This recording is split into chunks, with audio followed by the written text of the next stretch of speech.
Hello and नमस्ते साथीहरु, you all are welcome back to new tutorial video. जस्तै कि तपाईहरुले अलरेडी प्रिभ्यू भिडियो हेरिसक्नु भएको छ। आज हामी सिक्ने छौं त्यस्तो खाले भिडियो कसरी बनाउने। यस्तो भिडियो अहिले निकै नै ट्रेन्डमा रहेको छ र यदि तपाई पनि यस्तो भिडियो बनाउन चाहनुहुन्छ भने यो भिडियोलाई अन्तिमसम्म हेर्दिनु होला र कतै पनि स्किप नगर्दिनु होला र यस्तै खाले ट्रेन्डिङ भिडियोहरुको लागि हाम्रो यो च्यानललाई सब्स्क्राइब गरेर अल नोटिफिकेसनमा ट्याप गर्न नबिर्सिनु होला। So hey guys, let's start the video. चलिए शुरू करते हैं। साथीहरु, त्यसको लागि अलाइट मोसन एप नै हाम्रो टेलिग्राम च्यानलबाट डाउनलोड गर्नु होला र डाउनलोड गरिसकेपछि इन्स्टल गर्नु होला र इन्स्टल गरिसकेपछि यो भिडियोको डिस्क्रिप्सनमा जानु होला र त्यहाँ चाहिँ हजुरले एउटा लिंक पाउनुहुन्छ। त्यो लिंकमा ट्याप गरेर यस भिडियोमा युज हुने सबै मेटेरियलहरुलाई डाउनलोड गर्नु होला। अब त्यहाँ के पाउनुहुन्छ त्यसको कुरा गरौँ। त्यहाँ चाहिँ हजुरले दुईटा XML पाउनुहुन्छ र एउटा स्टेटस भिडियो पाउनुहुन्छ। अब चाहिँ हामी त्यो दुईटा XML लाई अलाइट मोसन एपमा शेयर गर्छौं। थ्रीडरमा ट्याप गर्नु होला, शेयरमा ट्याप गर्नु होला र यहाँबाट अलाइट मोसन एपलाई सिलेक्ट गर्नु होला, जसरी म गर्दैछु हेर्न सक्नुहुन्छ। यदि गरिसकेपछि हेर्न सक्नुहुन्छ इम्पोर्टेड प्रोजेक्ट। अब चाहिँ फेरि यसमा ट्याप गर्नु होला, शेयरमा ट्याप गर्नु होला र अलाइट मोसन एपमा शेयर गरिदिनु होला। यदि गरिसकेपछि हेर्न सक्नुहुन्छ इम्पोर्टेड प्रोजेक्ट। अब चाहिँ हामी अलाइट मोसन एपलाई ओपन गर्छौं। ओपन गरिसकेपछि हेर्न सक्नुहुन्छ कपल रोमान्टिक स्टेटस, यसमा ट्याप गर्नु होला र यहाँ हेर्न सक्नुहुन्छ म सबै टेक्स्ट लेखिसकेको छु। सो तपाईले अब केही पनि गर्नु पर्दैन। अब चाहिँ यहाँबाट प्रेस गरेर फर्स्ट बिटमार्कसम्म आउनु होला र यहाँ हेर्न सक्नुहुन्छ यसमा ट्याप गर्नु होला, ओकेमा जानु होला, कलर एन्ड फिलमा जानु होला, मिडिया नट फाउन्डमा जानु होला र यहाँबाट आफ्नो पिक्चरलाई सिलेक्ट गर्नु होला, जस्तै म यहाँ गर्दैछु हेर्न सक्नुहुन्छ र प्लसको आइकनमा ट्याप गरिदिनु होला। अब चाहिँ ड्र्याग गरेर यहाँ आउनु होला, यसमा ट्याप गर्नु होला, ओकेमा जानु होला, कलर एन्ड फिलमा जानु होला, मिडिया नट फाउन्डमा जानु होला, यहाँबाट अर्को पिक्चरलाई सिलेक्ट गर्नु होला, प्लसको आइकनमा ट्याप गरिदिनु होला। यदि गरिसकेपछि फेरि यहाँ ड्र्याग गरेर आउनु होला, यसमा हामी ट्याप गर्छौं, ओकेमा जान्छौं, कलर एन्ड फिलमा जान्छौं, मिडिया नट फाउन्डमा जान्छौं, अर्को इमेजलाई सिलेक्ट गर्छौं र प्लसको आइकनमा ट्याप गरिदिन्छौं। सेम तरिकाले ड्र्याग गरेर आउनु होला, या यसमा हामी ट्याप गर्छौं, ओकेमा जान्छौं, कलर एन्ड फिलमा जान्छौं, मिडिया नट फाउन्डमा जान्छौं, यहाँबाट अर्को इमेजलाई हामी सिलेक्ट गर्छौं र प्लसको आइकनमा ट्याप गरिदिन्छौं। सेम तरिकाले तपाई पनि बिटमार्क अनुसार पिक्चरलाई एड गर्नु होला।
सो फाइनली गाइज, यहाँ हेर्न सक्नुहुन्छ म बिटमार्क अनुसार पिक्चरलाई एड गरिसकेँ। अब चाहिँ सुरुमा आउनु होला, प्लसको आइकनमा ट्याप गर्नु होला, रेक्टेंगल शेपलाई सिलेक्ट गर्नु होला, थ्री डटमा ट्याप गर्नु होला, फिल कम्पोजिसन यहाँ गरिदिनु होला।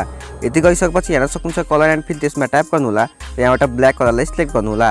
यति गरिसकेपछि फेरि हामी जान्छौँ ब्याक र ब्याक गइसकेपछि हेर्न सक्नुहुन्छ इफेक्ट, त्यसमा ट्याप गर्नु होला, एड इफेक्टमा जानु होला। यहाँ सर्च बक्समा हामी लेख्छौँ सिम्पल स्टार फिल्ड।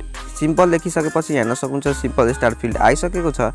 हेर्न सक्नुहुन्छ यसमा ट्याप गर्नु होला र यहाँ हेर्न सक्नुहुन्छ स्ट्यान्डर्ड सेटिङ प्लसमा ट्याप गरिदिनु होला। यति गरिसकेपछि यहाँ ब्याक जानु होला। यति गरिसकेपछि यहाँ प्रेस गर्नु होला र फर्स्ट बिटमार्कसम्म आउनु होला र यहाँ प्रेस गरेर हामी यसको साइजलाई गरिदिन्छौँ लार्ज।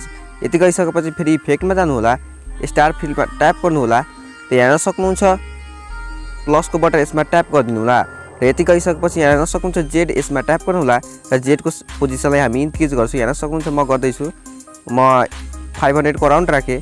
फेरि ड्र्याग गरेर तल आउनु होला र हेर्न सक्नुहुन्छ साइज यसको साइजलाई पनि अलिकति इन्क्रिज गर्नु होला। हेर्न सक्नुहुन्छ म यति गरेँ। अब चाहिँ फेरि ड्र्याग गरेर सुरुमा आउनु होला, यहाँ प्लसको बटनमा ट्याप गरिदिनु होला। यति गरिसकेपछि हेर्न सक्नुहुन्छ हाम्रो भिडियोमा यस्तो इफेक्ट आइसकेको छ। अब चाहिँ हामी जान्छौँ ब्याक गइसकेपछि हेर्न सक्नुहुन्छ सेक इफेक्ट यसमा ट्याप गर्नु होला। यति गरिसकेपछि यहाँ लङ प्रेस गर्नु होला, यो दुईटालाई हामी कपी गर्छौँ। यहाँ लेयरको बटनमा ट्याप गर्नु होला, कपी टु लेयर गरिदिनु होला।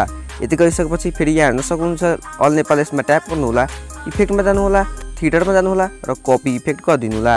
यति गरिसकेपछि अब हामी फेरि जान्छौँ ब्याक र ब्याक गइसकेपछि हेर्न सक्छौँ रोमान्टिक स्टेटस यसमा हामी ट्याप गर्छौँ। यति गरिसकेपछि यहाँ हेर्न सक्नुहुन्छ प्लसको बटन यसमा ट्याप गर्नु होला, पेस्ट टु लेयर गरिदिनु होला। यति गरिसकेपछि माथिको लेयरमा ट्याप गर्नु होला, यहाँबाट प्रेस गरेर फर्स्ट बिटमार्कसम्म आउनु होला र यसको साइजलाई हामी गरिदिन्छौँ लार्ज। यति गरिसकेपछि फेरि सुरुमा आउनु होला, यसमा ट्याप गर्नु होला, यहाँबाट प्रेस गरेर फर्स्ट बिटमार्कसम्म आउनु होला र यसको साइजले पनि हामी गरिदिन्छौँ लार्ज। यति गरिसकेपछि अब फेरि राउन्ड रेक्टेङ्गल 1मा ट्याप गर्नु होला, यहाँ हेर्न सक्नुहुन्छ ब्लेन्डिङ एन्ड ओपासिटी यसमा ट्याप गर्नु होला र तल यहाँ हेर्न सक्नुहुन्छ लाइटन यसमा ट्याप गर्नु होला र स्क्रिन गरिदिनु होला। यति गरिसकेपछि हेर्न सक्नुहुन्छ हाम्रो भिडियो यस्तो आइसकेको छ र अब चाहिँ हामी ड्र्याग गरेर तल जान्छौँ र हेर्न सक्नुहुन्छ टेक्स्ट तु मेरी यसमा ट्याप गर्नु होला, इफेक्टमा जानु होला, थिएटरमा लगेर पेस्ट इफेक्ट गरिदिनु होला र सबै टेक्स्टमा हामी यहाँ इफेक्टलाई पेस्ट गर्छौँ। हेर्न सक्नुहुन्छ यसमा ट्याप गर्नु होला, इफेक्टमा जानु होला, थिएटरमा लगेर पेस्ट इफेक्ट गरिदिनु होला। सेम तरिकाले ड्र्याग गरेर आउनु होला, यसमा ट्याप गर्नु होला, इफेक्टमा जानु होला, थिएटरमा लगेर पेस्ट इफेक्ट गरिदिनु होला। सेम तरिकाले ड्र्याग गर्नु होला, यसमा ट्याप गर्नु होला, इफेक्टमा जानु होला, थिएटरमा लगेर पेस्ट इफेक्ट गरिदिनु होला। अब यहाँ हेर्न सक्नुहुन्छ हाम्रो सही टेक्स्टमा यो इफेक्ट पेस्ट भइसकेको छ। अब चाहिँ हामी ब्याक जान्छौँ, ब्याक गइसकेपछि फेरि सेक इफेक्टमा ट्याप गर्नु होला र यहाँ हेर्न सक्नुहुन्छ 1 2 3 यसलाई हामी लङ प्रेस गर्छौँ र यो तिनटैलाई सिलेक्ट गर्छौँ र लेयरको आइकनमा ट्याप गरेर कपी 3 लेयर गरिदिन्छौँ। यति गरिसकेपछि फेरि अब हामी जान्छौँ ब्याक। अब चाहिँ रोमान्टिक स्टेटसमा ट्याप गर्नु होला, अब चाहिँ यहाँ प्रेस गरेर फर्स्ट बिटमार्कसम्म आउनु होला, प्लसको आइकनमा ट्याप गरेर पेस्ट 3 लेयर गरिदिनु होला। यति गरिसकेपछि 1मा ट्याप गर्नु होला र आउनु होला भिडियोको लास्टसम्म र यहाँ प्रेस गरेर यसको साइजले हामी गरिदिन्छौँ लार्ज। यति गरिसकेपछि फेरि ड्र्याग गरेर फर्स्ट बिटमार्कसम्म आउनु होला, यहाँ हेर्न सक्नुहुन्छ 2 अब त्यसमा ट्याप गर्नु होला र लास्टसम्म आउनु होला भिडियोको र यहाँ प्रेस गरेर यसको साइजले हामी गरिदिन्छौँ लार्ज। र सेम तरिकाले यहाँ हेर्न सक्नुहुन्छ तपाईँ 3 त्यसमा ट्याप गर्नु होला र भिडियोको लास्टमा आउनु होला र यहाँ प्रेस गरेर हामी यसको साइजले पनि गरिदिन्छौँ लार्ज। यति गरिसकेपछि हेर्न सक्नुहुन्छ हाम्रो भिडियोमा यस्तो आइसकेको छ। यति गरिसकेपछि प्लस बटनमा ट्याप गर्नु होला, मिडियामा जानु होला, यहाँ प्रेस गर्नु होला र आफ्नो स्टेटस भिडियोलाई सिलेक्ट गर्नु होला, जस्तै म यहाँ गर्दैछु हेर्न सक्नुहुन्छ र प्लसको आइकनमा ट्याप गरिदिनु होला। यति गरिसकेपछि फेरि भिडियोमा ट्याप गर्नु होला, यहाँ हेर्न सक्नुहुन्छ 3 डट त्यसमा ट्याप गर्नु होला र यहाँ हेर्न सक्नुहुन्छ एक्सट्र्याक्ट अडियो यसमा ट्याप गर्छौँ। यति गरिसकेपछि हेर्न सक्नुहुन्छ हाम्रो अडियो यहाँ आइसकेको छ र अब चाहिँ फेरि भिडियोमा हामी ट्याप गर्छौँ, यहाँ हेर्न सक्नुहुन्छ डिलिटको आइकन त्यसमा ट्याप गर्छौँ र यसलाई गरिदिन्छौँ डिलिट। यति गरिसकेपछि हेर्न सक्नुहुन्छ हाम्रो भिडियोमा अडियो पनि आइसकेको छ र अब चाहिँ हामी यहाँ प्रेस गर्छौँ, एक्सपोर्टको बटनमा प्रेस गरेर यसलाई गरिदिन्छौँ एक्सपोर्ट।